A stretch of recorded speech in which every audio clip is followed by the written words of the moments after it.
നമസ്കാരം. മലയാളി വാർത്തയിലേക്ക് സ്വാഗതം. 37-കാരനായ റിയൽ എസ്റ്റേറ്റ് ബിസിനസ്സുകാരന്റെ മരണത്തിൽ ഭാര്യയെയും ഭാര്യ മാതാവിനെയും പിടികൂടി ബംഗളൂരു പോലീസ്.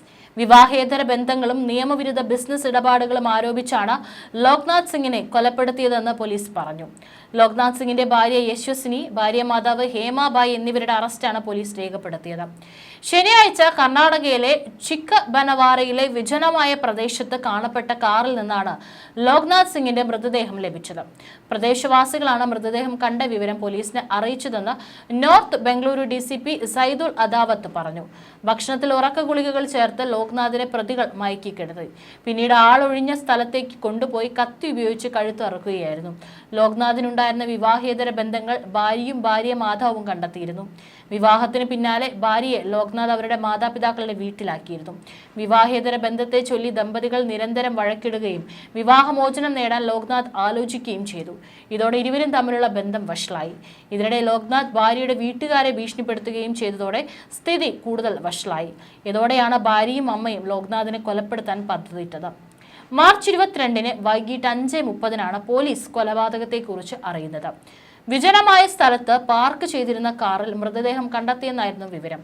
കഴുത്തറുത്ത നിലയിലായിരുന്നു മൃതദേഹം. ആദ്യഘട്ടത്തിൽ സാമ്പത്തിക തർക്കങ്ങളിലേക്കാണ് പോലീസ് അന്വേഷണം നീങ്ങിയത്. മഗഡി താലൂക്കിലെ കണ്ണൂർ ഗേറ്റിൽ താമസിക്കുന്ന ലോക്നാഥിനെയാണ് കൊലപ്പെടുത്തിയത്. 2024-ൽ വിവാഹം രജിസ്റ്റർ ചെയ്യും മുമ്പ് യശസ്വിനിയും ലോക്നാഥും 2 വർഷമായി രഹസ്യബന്ധത്തിലായിരുന്നു. 2024 ഡിസംബറിൽ കുനി ഗളിയിലായിരുന്നു ഇവരുടെ വിവാഹം. എന്നാൽ ഇത് യുവതിയുടെ വീട്ടുകാരുടെ എതിർപ്പ് മറികടന്നായിരുന്നു നടന്നത്. യുവാവിന്റെ ഭീഷണിയും വിവാഹത്തിലേക്ക് നയിച്ചു. ലോക്നാഥുമായുള്ള പ്രായവ്യത്യാസവും സ്വഭാവദൂഷ്യവുമായിരുന്നു എതിർപ്പിന് കാരണം. യുവതിക്ക് പ്രായം 21 ആയിരുന്നു. വിവാഹം കഴിഞ്ഞിട്ടും ഇയാളുടെ ശാരീരിക മാനസിക പീഡനം തുടർന്നു. പരസ്ത്രീ ബന്ധവും സാമ്പത്തിക തട്ടിപ്പുകളും കൊണ്ട് പൊറുതിമുട്ടിയ നിലയിലായി. അമ്മായിയമ്മയുമായി ശാരീരിക ബന്ധത്തിൽ ഏർപ്പെടണമെന്ന നിർബന്ധവും ഇയാൾ യുവതിക്ക് മുന്നിൽ വെച്ചു. ഇതോടെ ഇവർ സ്വന്തം വീട്ടിലേക്ക് മടങ്ങി. യുവതി വിവാഹമോചനം എന്ന തീരുമാനത്തിലെത്തി. വീട്ടിലെത്തിയും പ്രശ്നങ്ങൾ തുടർന്നതോടെ യുവാവിനെ വകവരുത്താൻ കുടുംബം തീരുമാനിച്ചു.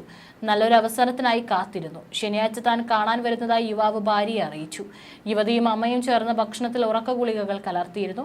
യുവാവ് ബിയറുമായാണ് കാറിൽ യുവതിയെ കൂട്ടാനെത്തിയത്. പിന്നീട് വിജനമായ സ്ഥലത്തെത്തി മദ്യപിച്ചു. തുടർന്ന് ഭക്ഷണം കഴിക്കാൻ ഇവർ ഭർത്താവിനെ നിർബന്ധിച്ചു. തുടർന്ന് ഇയാൾ മയങ്ങിയതോടെ അമ്മയ്ക്ക് വാട്സപ്പിലൂടെ ലൊക്കേഷൻ അയച്ചു നൽകി. കത്തിയുമായി എത്തി അമ്മ 2 തവണയാണ് യുവാവിന്റെ കഴുത്തറുത്തത്. ശേഷം ഇരുവരും ചേർന്ന് രക്ഷപ്പെടുകയായിരുന്നു.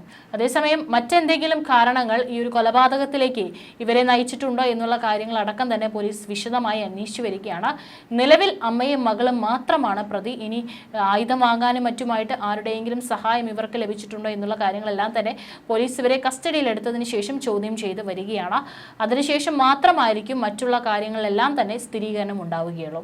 അതേസമയം മർച്ചന്റ് നേവി ഉദ്യോഗസ്ഥനായ ഭർത്താവ് സൗരഭ് രജ്പുത്തിനെ കൊലപ്പെടുത്താൻ ഭാര്യ മുസ്കാൻ റസ്തഗി കാമുകൻ സാഹിലിനെ ഉപയോഗപ്പെടുത്തിയതിന് പിന്നിൽ ആഭിചാരവും എന്നുള്ള സംശയം കൂടിയാണ് ഇപ്പോൾ ഉയർന്നു കേൾക്കുന്നത്. 2023 നവംബർ മുതൽ മുസ്കാൻ കൊലപാതകം ആസൂത്രണം ചെയ്യുകയായിരുന്നുവെന്നും കടുത്ത അന്ധവിശ്വാസിയായിരുന്ന സാഹിലിനെ കൊലപാതകം തന്റെ ദൗത്യമാണെന്ന് ആൾമാറാട്ടം വഴി വിശ്വസിപ്പിക്കുകയായിരുന്നുവെന്ന് വ്യക്തമാക്കുന്ന വിവരങ്ങൾ പുറത്തു വന്നു. സാഹിലിന്റെ മരിച്ചുപോയ അമ്മയാണെന്ന് അവകാശപ്പെട്ടാണ് സമൂഹ മാധ്യമമായ സ്നാപ്ചാറ്റിലൂടെ മുസ്കാൻ റസ്തഗി സാഹിലിന് സന്ദേശങ്ങൾ അയച്ചിരുന്നത്. മുസ്കി എന്ന യൂസർ നെയിമാണ് ഇതിന് ഉപയോഗിച്ചിരുന്നത്.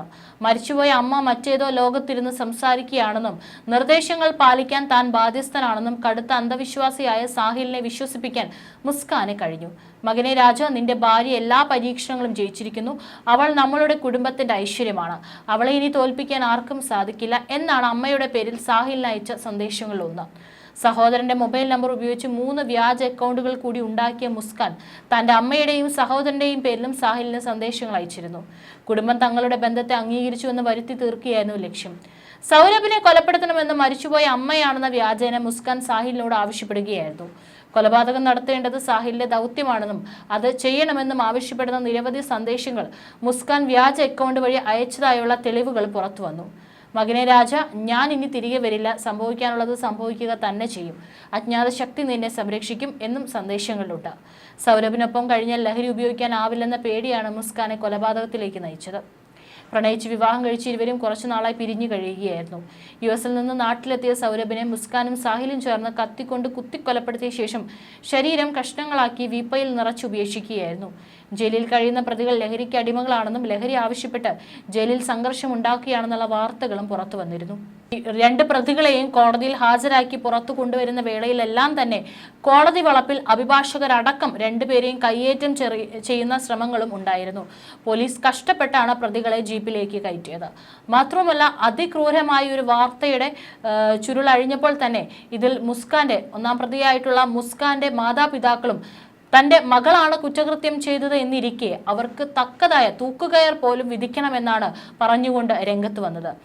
കാരണം വീട്ടുകാരടക്കം എതിർത്തിട്ടും രണ്ടുപേരും അവരുടെ മാത്രം ഇഷ്ടത്തിന് വഴങ്ങിയാണ് വിവാഹം കഴിച്ചത്.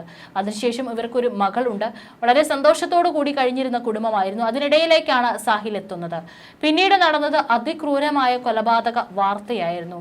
മാസം 1 ലക്ഷം രൂപയടക്കം ഈ പറയുന്ന കൊല്ലപ്പെട്ടിട്ടുള്ള സൗരഭ് ഈ മുസ്കാന്റെയും അതുപോലെ തന്നെ തൻ്റെ മകളുടെയും ചിലവിനായിട്ട് അയച്ചു വന്നിരുന്നു.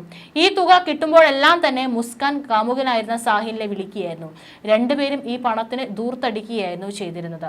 ഈ ഒരു കൊലപാതകത്തിന് ശേഷം ഇവർ രണ്ടുപേരും മറ്റേതോ പ്രദേശങ്ങളിലേക്കെല്ലാം തന്നെ ടൂർ പോയതിന്റെ ദൃശ്യങ്ങളും വീഡിയോകളും പുറത്തു വന്നിരുന്നു.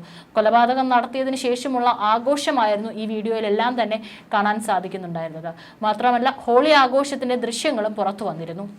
അതിക്രൂരമായിട്ടുള്ള കൊലപാതകം നടത്തിയതിന് പിന്നാലെയാണ് രണ്ടു കൂട്ടരും വീട്ടുകാരെ അടക്കം കബളിപ്പിച്ചുകൊണ്ട് ഇത്തരത്തിൽ മറ്റുള്ള സ്ഥലത്ത് ദൂർത്തടിച്ചു നടന്നത്. ഈ സമയമൊക്കെ തന്നെ വീട്ടുകാരെ തെറ്റിദ്ധരിപ്പിക്കുന്നതിനായി, അതായത് രണ്ട് വീട്ടുകാരെയും തെറ്റിദ്ധരിപ്പിക്കുന്നതിനായി സൗരഭിന്റെ ഫോണിൽ നിന്ന് സൗരഭാണ് മെസ്സേജ് അയക്കുന്നത് എന്നുള്ള രീതിയിൽ അവർക്ക് നിർദ്ദേശങ്ങളും അയക്കുന്നുണ്ടായിരുന്നു.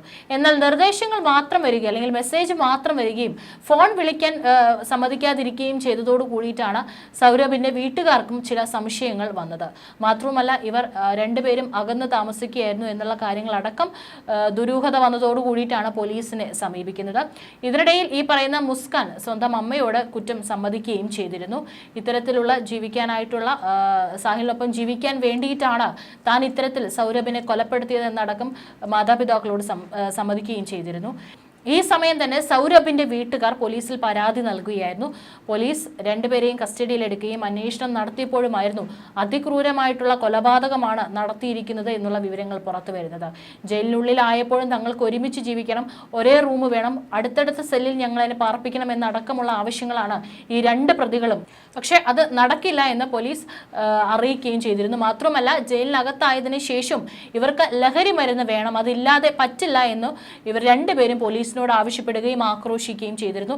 എന്നാൽ പോലീസ് അതും സമ്മതിച്ചില്ല. ഏതായാലും തെളിവെടുപ്പും കാര്യങ്ങളൊക്കെ തന്നെ ഇനി നടക്കുന്നുണ്ട്. അതിനുശേഷമായിരിക്കും തക്കതായ ശിക്ഷ ലഭിക്കുക.